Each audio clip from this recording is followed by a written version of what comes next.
और देखिए प्रधानमंत्री नरेंद्र मोदी का काफिला जो है वो लाल किले में पहुंचते हुए अब से बस कुछ ही लम्हों पहले वो मौजूद थे राजघाट में और अब उनके काफिले को आप देख रहे हैं जो धीरे धीरे पहुंच रहा है लाल किले की तरफ।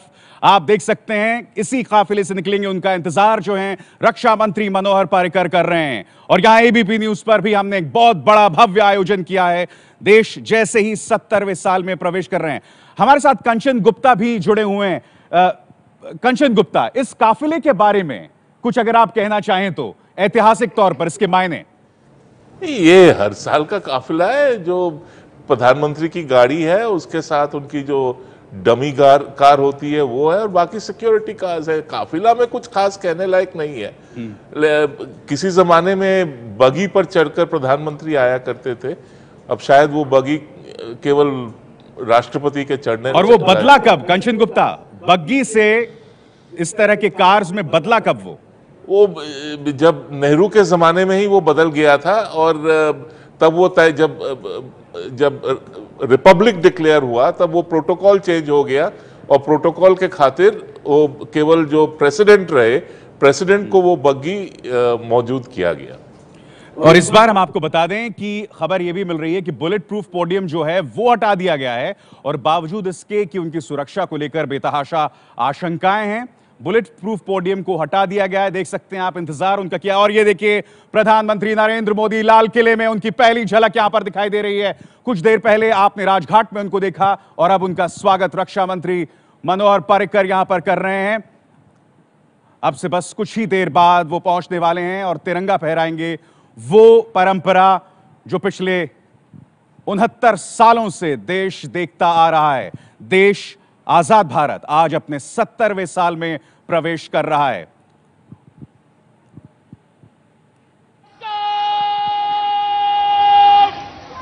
चल चल चलो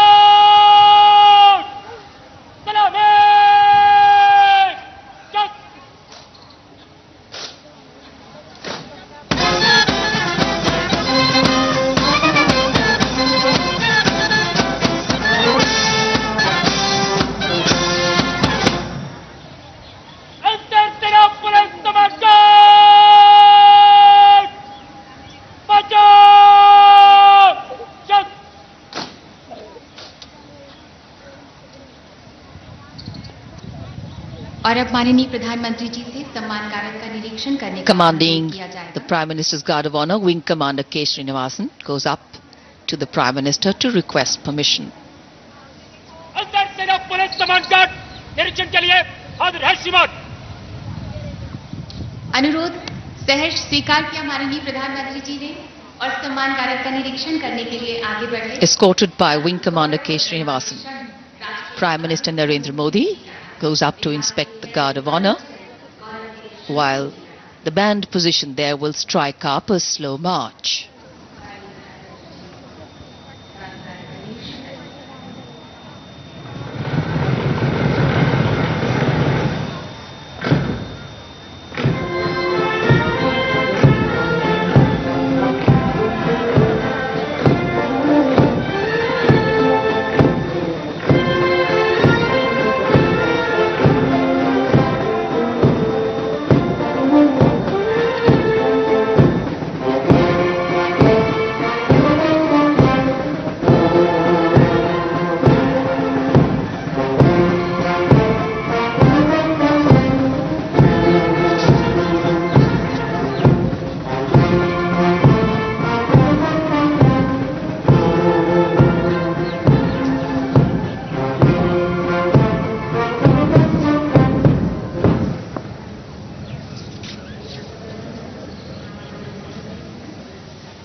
The inspection of the Guard of Honor complete, the Prime Minister makes his way through the Lahore Gate, also referred to as the Lahori Gate.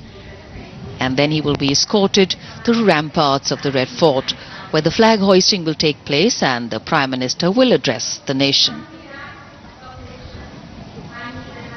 A lovely gentle morning breeze also here, welcoming all those तो बस अब से बस कुछ ही देर बाद तिरंगे को फहराएंगे प्रधानमंत्री नरेंद्र मोदी। आप देख सकते हैं तमाम लोग इस वक्त वहां मौजूद हैं।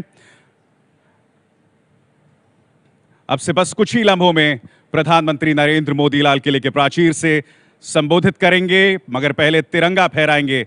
और वाकई ये एक ऐसा लम्हा है जिसे देखकर हर भारतीय जब उस तिरंगे के रंगों को देखते हैं, और यहां एबीपी न्यूज के मंच पर भी आप तिरंगे के रंगों को देख रहे हैं, और ऐसे मौकों पर अगर आपकी नसों में रूमानियत, ऊर्जा जैसे जज्बे उभर कर आते हैं तो बहुत स्वाभाविक सी बात है, हम उम्मीद कर रहे हैं कि आज जो तमाम आशंकाएं हैं, तमाम उम्मीदें हैं, उन्हें प्रधानमंत्री नरेंद्र मोदी संबोधित करेंगे। क्योंकि यहां जो हम तमाम आम लोगों से बात कर रहे हैं, काफी उम्मीदें पूरी हुई हैं, मगर कथनी और करनी के बीच का फर्क भी नजर आ रहा है। तो उसी फर्क को आज हम उम्मीद कर रहे हैं प्रधानमंत्री नरेंद्र मोदी संबोधित कर रहे हैं। 2 कैमरास के जरिए हम आपके सामने इस आयोजन को पेश कर रहे हैं। एक तरफ तमाम खास और आम लोग मौजूद हैं जो इस संबोधन को सुनेंगे, और दूसरी तरफ लाल किले के उस प्राचीर से जहां से बस कुछ ही लम्हों बाद प्रधानमंत्री नरेंद्र मोदी देश को संबोधित करने वाले हैं। तो ढेरों उम्मीदें लोगों की, मगर क्या वो उम्मीदों को आज संबोधित करेंगे प्रधानमंत्री? क्योंकि पिछले कुछ अरसे से, और ये देखिए स्कूली बच्चों का जज्बा यहां पर हम देख रहे हैं। तमाम खास मेहमान मेरे साथ मौजूद है। राहुल चौधरी हैं जो कि पर्यावरण मामलों के वकील है। राहुल जी, बड़ी बात क्या आज उम्मीद आप करेंगे? वो अगर अपनी जो देश की यथा स्थिति है उसको भी कायम रखने में अगर सफल हो जाए तो यही बहुत होगा। उम्मीदें बहुत कम हो गई हैं ऐसे में, ऐसा लग रहा है। उनके वादे तो 2014 से अभी तक चल ही रहे हैं, तो वादों का तो उनका कुछ कहना नहीं है कि आज भी कुछ वादे वो कर देंगे।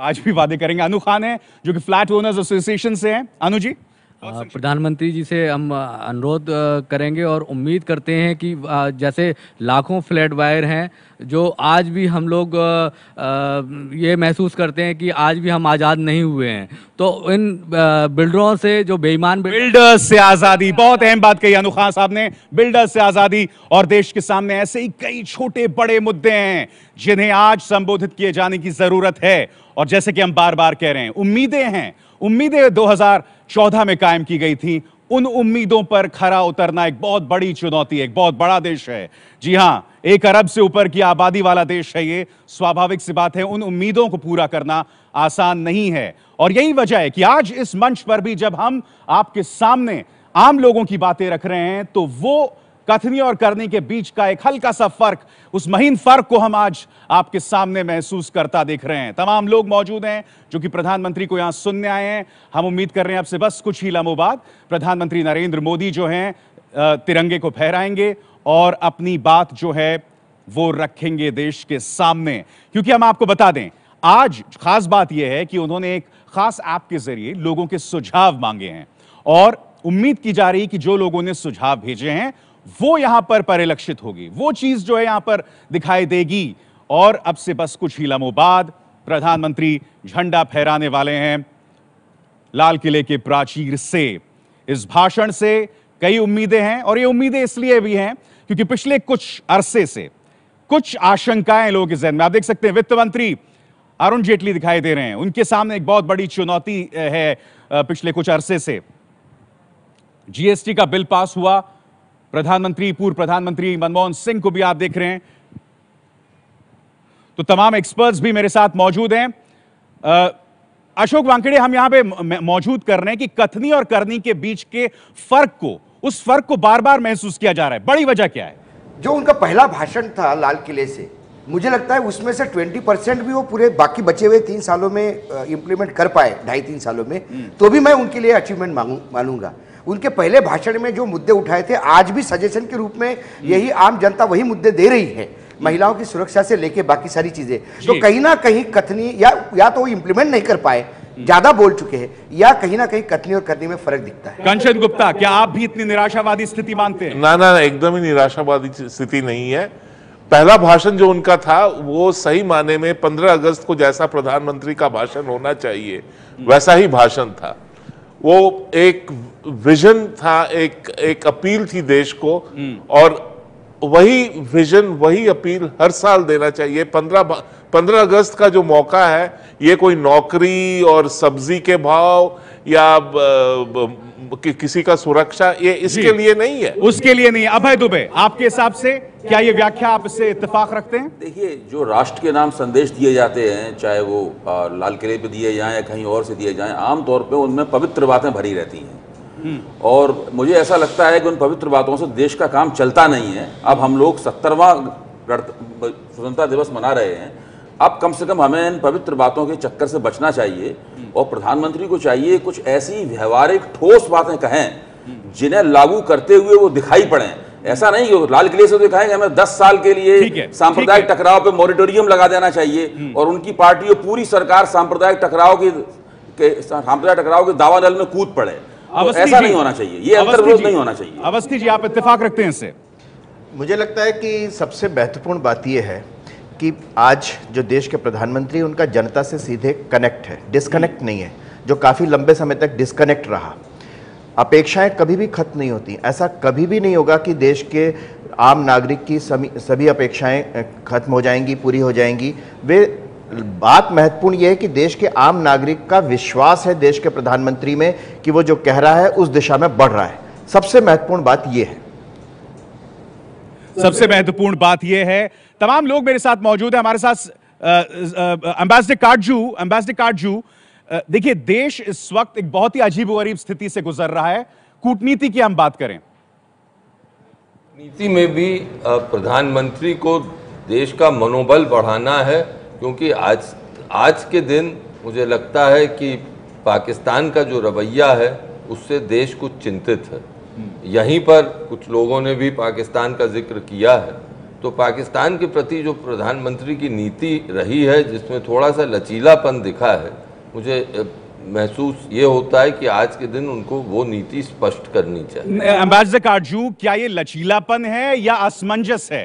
क्योंकि एक तरफ लचीलापन है जिसको लेकर आलोचना भी हुई है, मगर दूसरी तरफ एक किस्म की जिसे कहते हैं पोस्चरिंग है, वो हमें दिखाई देती है। ये फर्क क्यों है, मैं आपसे जानना चाहता हूं। मुझे पोस्चरिंग नहीं दिखती है, मुझे ये दिखता है कि प्रधानमंत्री ने कोशिश करी कि पाकिस्तान के साथ अच्छे रिश्ते हों, लेकिन पाकिस्तान के जो जनरल हैं उनका रवैया नकारात्मक हमेशा से रहा है और इस हकीकत से हमें कभी दूर नहीं होना चाहिए। और लचीलापन भी जो रहा वो इसलिए रहा क्योंकि हमें एक वक्त हमारे जो नीति निर्धारक हैं उनको ये लगा कि शायद पाकिस्तान के जनरलों के भाई स्वभाव बदल रहा है, भारत के प्रति जो उनके उद्देश्य हैं वो बदल रहे हैं, लेकिन उसमें कोई बदलाव मुझे नहीं दिखा है। और हम प्रधानमंत्री नरेंद्र मोदी को देख रहे हैं कि वो पहुंच चुके हैं लाल किले के प्राचीर पर। अब से बस कुछ ही लम्हों बाद, कुछ ही लम्हे रह गए हैं, तिरंगा फहराने वाले हैं। एक ऐसा लम्हा, एक ऐसी परंपरा जो हम पिछले 69 सालों से देखते आ रहे हैं। आइए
थोड़ी ही देर में माननीय प्रधानमंत्री जी राष्ट्र को संबोधित करेंगे।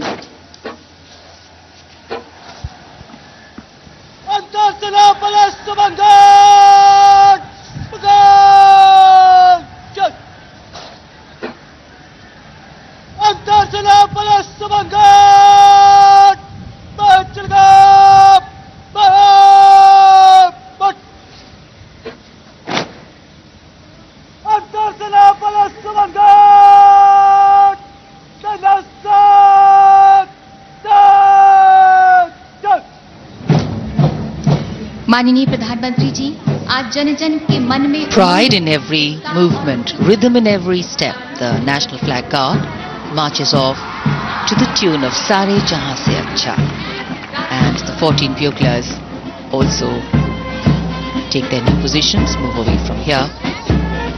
The Prime Minister acknowledging the greetings on either sides of the VIP enclosure. जब से हम आजाद हुए, हम आगे बढ़े।